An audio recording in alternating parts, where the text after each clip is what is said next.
Hi guys, कैसे हो आप सब? आई होप आप सभी बढ़िया होंगे।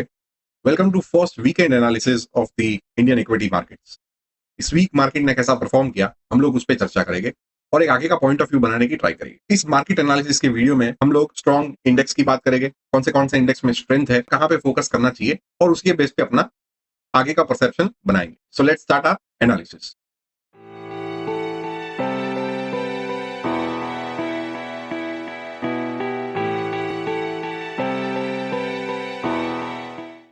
अब जो कि 2025 एंड हो चुका है, सो हम लोग ईयरली चार्ट एक बार देख लेते हैं और वहां पे एक परसेप्शन, एक व्यू हमारा बनाने की ट्राई करते हैं। यहाँ पे आप देखोगे तो निफ्टी का ईयरली चार्ट है, 12 मंथ चार्ट। एक कैंडल एक साल को डिपिक्ट करती है, एक साल के ट्रेडिंग को डिपिक्ट करती है। यहाँ पे नीचे इंडिकेटर लगाया है RSI, रिलेटिव स्ट्रेंथ इंडेक्स। अब यहाँ पे आप देखो 2007 में ये पीक हो चुका था 85 के ऊपर। यूजुअली 80-85 के ऊपर जब भी RSI इंडेक्स जाता है तो वो हीट जोन माना जाता है। वहां से फिर उसे कूल ऑफ होना पड़ता है। दैट डजंट मीन कि मार्केट में मंदी आ जाती है। यहाँ पे आप सिनेरियो देखोगे तो ये सीन आपको देखने को मिला है। यहाँ पे एक क्रैश आया था 2008 का, राइट? तो यहाँ पे RSI भी कूल ऑफ हो चुका। बट RSI का गिरना डजंट मीन मार्केट का गिरना। मार्केट कैन स्टे साइडवेज और RSI धीरे धीरे कूल ऑफ हो जाती है, राइट? सो यहाँ पे अभी आप देखो तो 2021 से हम लोग 85 के ऊपर चल रहे, तो तब से हमें कॉशियस रहना है। हम ऐसा नहीं बोल सकते। अब आप देखो 2021 में market was at around 17,000 and अभी मार्केट है 26,000 पे। सो RSI का हीट जोन पे पहुंचना डजंट मीन कि यहां से अभी गिर जाएगी। RSI ओवरबॉट जोन में है तो यहां से अभी प्राइस गिरेगा, राइट? सो मार्केट तो गिरी नहीं, मार्केट उल्टा उससे और कहीं ऊपर चली। सो अभी भी वो हीट जोन में है, तो हमें सिर्फ यहाँ पे हमारा ये एक ही काम है कि हमें सिर्फ कॉशियस रहना है, हमारे रिस्क को हमेशा प्रायोरिटी बेसिस पे मैनेज करना है, ठीक है?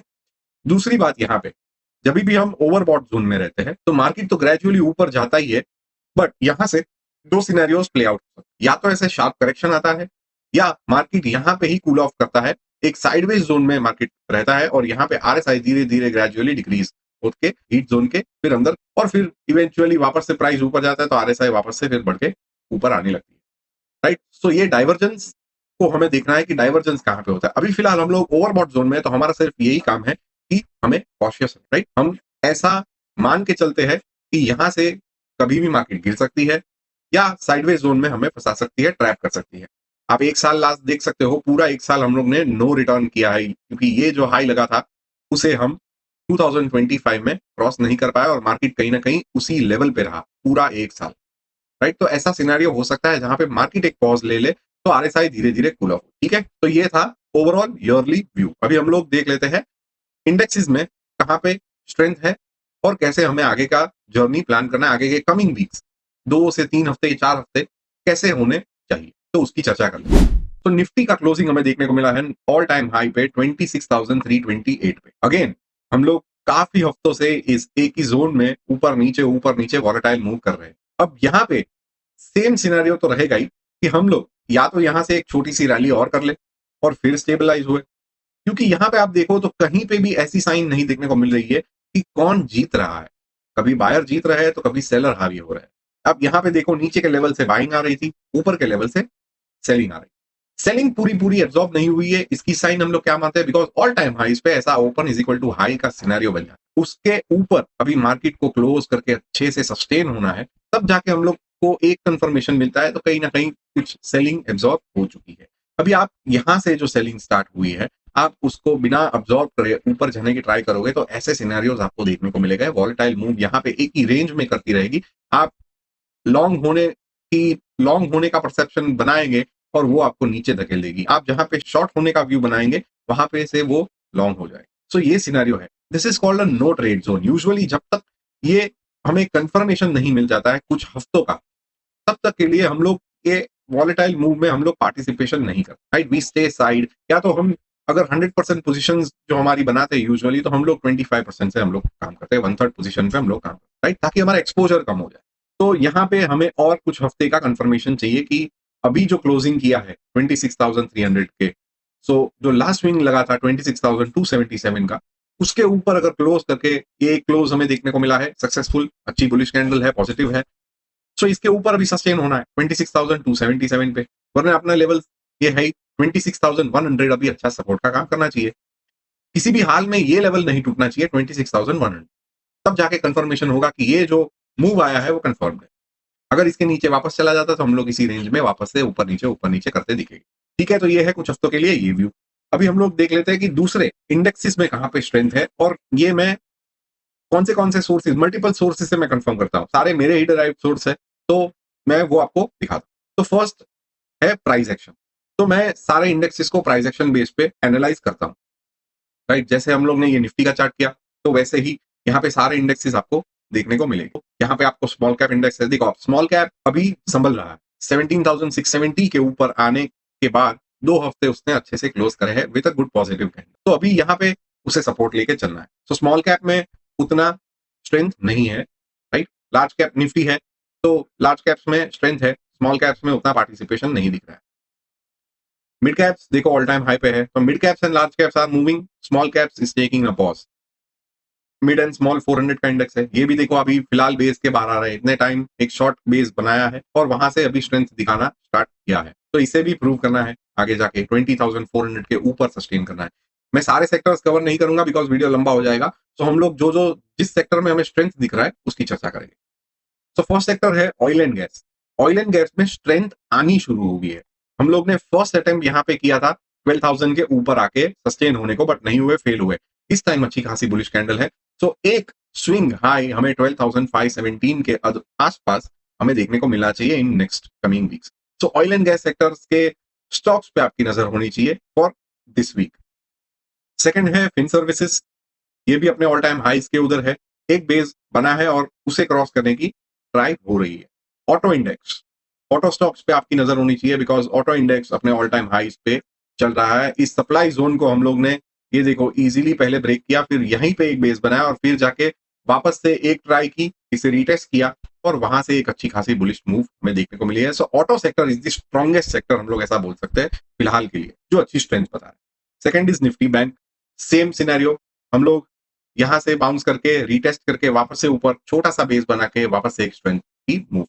सो बैंकिंग सेक्टर है, ऑटो सेक्टर है, दो सेक्टर है जो कि अच्छी स्ट्रेंथ दिखा रहे हैं।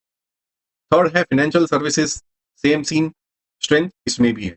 फिर आता है मेटल सेक्टर जो कि थर्ड स्ट्रॉन्गेस्ट इंडेक्स है। आप यहां पे देखो सप्लाई जोन हम लोग ने अर्जेंसी से ब्रेक करा, सो हम लोग ने इसे वापस से रीटेस्ट करके फिर एक वापस से अपमूव हम लोग ने दिखाया। ये भी अर्जेंसी है, सो यहाँ पे अभी हम लोग को थोड़ा एक अगर बेस बनता दिखे 2-3 हफ्ते का पॉज देखने को मिलेगा, so that is a good sign. But metal index is the third index which is showing immense strength.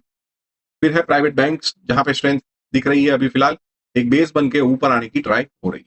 PSU banks एक पॉज लिया था हम लोग ने कुछ हफ्ते का, यहाँ पे आप देखो 4 हफ्ते एक छोटा सा पॉज लेके इस हफ्ता अच्छा खासा पॉजिटिव मूव देखने को मिला है। फिर आपकी नजर होनी चाहिए सीपीएसई इंडेक्स पे। अभी सीपीएसई इंडेक्स आप देखो तो डाउनवर्ड मूवमेंट में था, यहाँ पे हम लोग ने ये जो ऊपर का जो सप्लाई एरिया है उसे टेस्ट करने की एक बार ट्राई की, फेल हुए, दूसरी बार ट्राई की, फेल हुए, वापस से अभी हम लोग अर्जेंसी में आए हैं। सो वापस से अभी हम लोग यहाँ पे एक बेस बना के फिर ये लेवल को हम लोग टेस्ट करेंगे which is 6,800 in coming weeks होना चाहिए, बिकॉज यहाँ पे स्ट्रेंथ अभी अच्छी खासी दिख रही है। 1-2 हफ्ते का यहाँ पे हम लोग पॉज लेके एक मूव हम लोग आगे का एक्सपेक्ट कर सकते हैं। So CPSE index is showing strength like oil and gas. Commodities index आप देखोगे तो अपना सप्लाई जोन टेस्ट कर रहा है, अर्जेंसी यहाँ पे है, सो फिलहाल हम लोग इसे वेट एंड वॉच में रखेंगे। ऐसी कोई कंफर्मेशन की साइन फिलहाल तो नहीं है कमोडिटीज में, जो कि स्ट्रेंथ है। सो 9,800 जो ऊपर का जो लेवल है वो टेस्ट हो सकता है, बट फिलहाल सप्लाई जोन में है, तो उतना हम लोग अभी कंफर्मेशन वो नहीं मानेंगे, उसके लिए वेट करेंगे। ईवी सेक्टर है जो कि ऑल टाइम हाइस को वापस से टेस्ट कर रहा है, एक अच्छा खासा यहाँ पे हम लोग ने एक पॉज लिया था काफी हफ्तों का, राइट। सो सितंबर मंथ से हम लोग यहाँ पे फिलहाल अच्छा सा स्ट्रेंथ दिखा के वो 4 महीने बाद हम लोग इसके बाहर निकले, तो ईवी सेक्टर एक अच्छा मूव दिखा सकता है। निफ्टी हाउसिंग को भी दिखे तो ऑल टाइम हाई हम लोग छू रहे हैं फिलहाल, यहाँ पे हायर हाई हायर लोस का स्ट्रक्चर है, राइट। यहाँ पे ये जो इसके ऊपर हम लोग आके एक छोटा सा वापस से बेस के अंदर गए थे और वापस से एक स्ट्रॉन्ग बुलिश कैंडल, सो यहाँ पे नजर होनी चाहिए बिकॉज ऊपर की साइड पे कोई प्रेशर नहीं है फिलहाल। सो यहाँ पे वापस से अगर हम लोग इस लेवल को रीटेस्ट करके यहाँ पे जाएंगे तो that is also a good chance, ठीक है। निफ्टी हाउसिंग, इंडिया मैन्युफैक्चरिंग अपना supply zone same like commodities, हम लोग इसके लिए थोड़ा वेट करेंगे। 15,662 के ऊपर उसे अच्छे से क्लोज करके सस्टेन होना है पहले तो। सो यहाँ पे कुछ हफ्ते इसको इसके लिए वेट करेंगे कमोडिटीज के जैसे ही। इंफ्रास्ट्रक्चर इंडेक्स अच्छी खासी स्ट्रेंथ दिखा रहा है, सो निफ्टी इंफ्रा के जो स्टॉक्स है उस पर आपकी नजर होनी चाहिए for the coming weeks, because all time highs पे हम लोग अच्छे से ट्रेड कर रही है। जो सप्लाई जोन है देखो आप यहाँ पे एब्जॉर्ब किए, वापस से नीचे गए, यहाँ पे भी सेम अर्जेंसी से ब्रेक किया था, तो यहाँ पे एक अच्छा खासा काफी हफ्तों का बेस बना के फिर हम लोग यहाँ से निकले हैं। सो अभी के लिए 9500 सपोर्ट का काम करेगा और यहाँ से हम लोग आगे की जर्नी देख सकते हैं।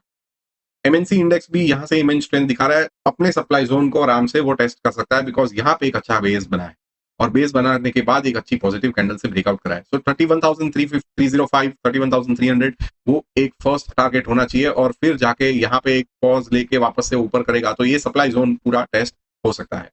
राइट, नीचे के लेवल्स पे 29,826 would be a good support.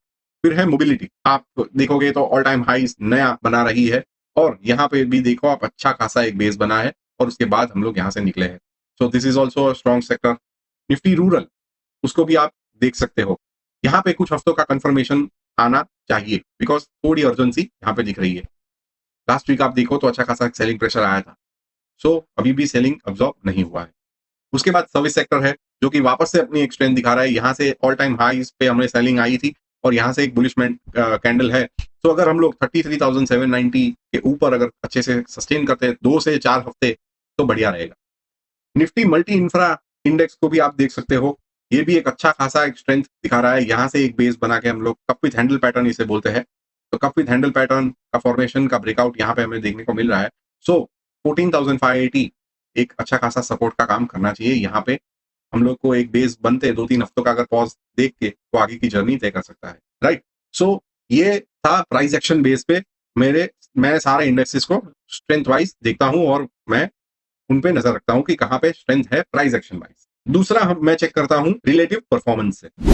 तो यहाँ पे आप देख सकते हो relative performance of the indexes, Nifty and Nifty mid small 400। तो यहाँ पे आप एक साल का अगर मैं पीरियड देखता हूँ, यहाँ पे 1 ईयर में सिलेक्ट करता हूँ, तो 1 ईयर पे देखते हैं तो निफ्टी को आउट परफॉर्म करने वाले ये सारे इंडेक्सेस है on a 1 year time frame. Last एक साल में, आज 2025 पूरा मान के चलिए, हम लोग 2 जनवरी में है, तो निफ्टी 2025 पूरा आप ऐसा ही मान के चल सकते हो। तो यहाँ पे आप देखोगे तो PSU bank strong out performer रहा है Nifty and Nifty mid small 400।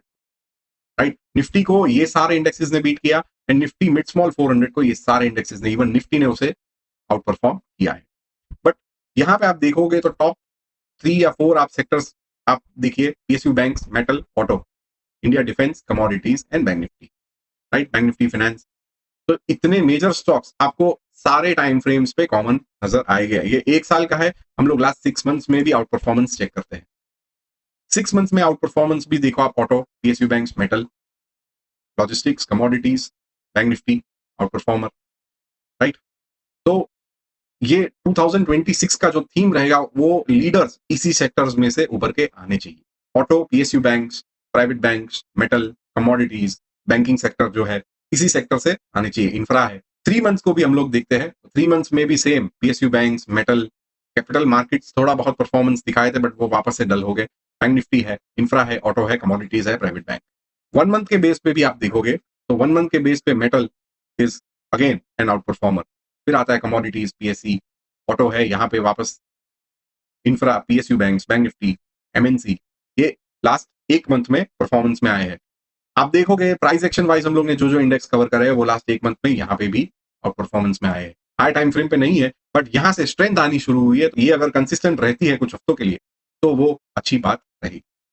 And last 1 week में अगर हम लोग देखें तो PSU banks, metal, CPSC, commodities, auto, media जो हम लोग ने कवर किए, मेजोरिटी उन्हीं सेक्टर्स हमें नजर आया।